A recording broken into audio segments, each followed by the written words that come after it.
rumaysad ayaa waxa lagu tagaa ee camal laguma tago.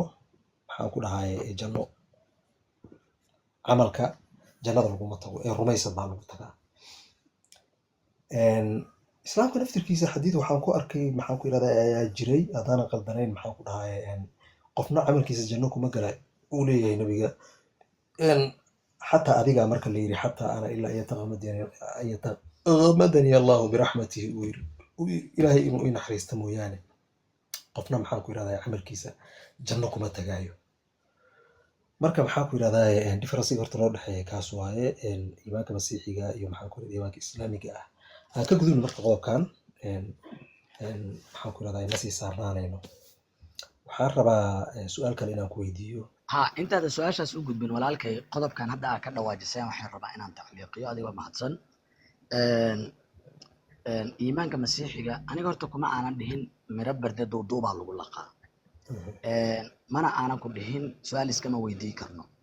dabcan aniga haddaan si caadiya isugu kaa sheego nin ashcariya nahay caqiida ahaan.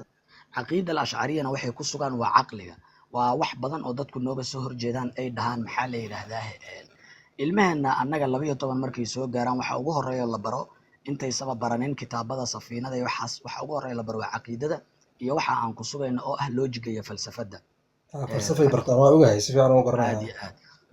marka annaga mas'alo kasta waa inay caqliga maxaa la yiraahdaa u bandhigno caqligana adilla noo ah.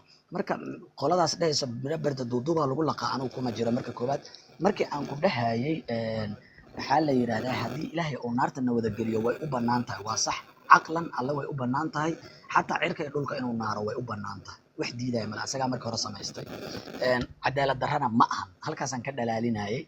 midda kaleeta ee ah masiixiyadda laguma galo acmaal jannada ee waxaa lagu galaa rumaysid. midaas beebalka waa ku khilaafsantaha walaalkay waa ka xumahay. kitaabka yacquub cutubka 2 qormadiisa 19 akhrinta ka bilow wuxuu leeyahay iimaan aan acmaal lahayn waa eber waxba ka soo qaad male. ciise almasiix calayhi salaam waxaa la weydiiyey kitaabka lukas cutubka 18 qormadiisa 18 si aan u gala jannada maxaan sameeyaa. markaas wuxuu u tirinaa wixii jannada lagu geli lahaa. haddaa rabto waa ku akhri karaa. marka xataa masiixiyadda waxay rumaysan tahay iimaan aan acmaal lahayn inaan janno lagu geli karin.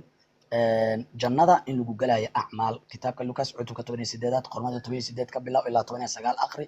nabi ciise la weydiina si aan jannada u gala maxaan sameeyaa. qodobo u tirina marka hazinaysan sidaas ay yeelin sidaas ka dhicin kaas dhihin.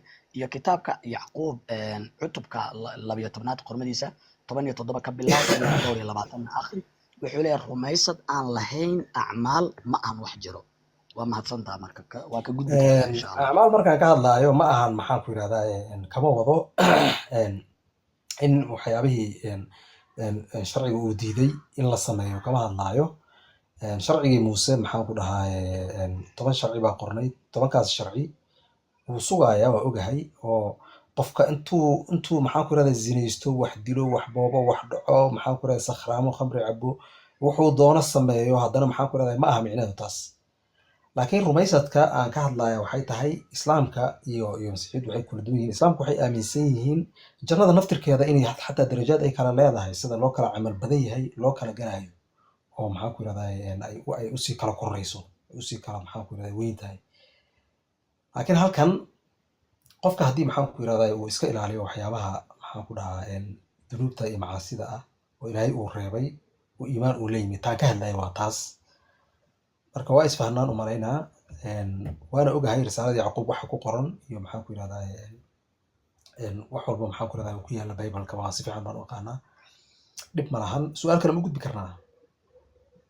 nacam annagana insha Allah waa soo gudbisan doonaa su-aaleena laakiin maadaama hadda qolkaaga joogno su-aalaha kuugu dardaran miiska soo saar insha Allah. markaan kuweena ka dhamaanaan kuwaaga markaan ka dhamaanaan kuweena u gudbaynaa ilaah idankii.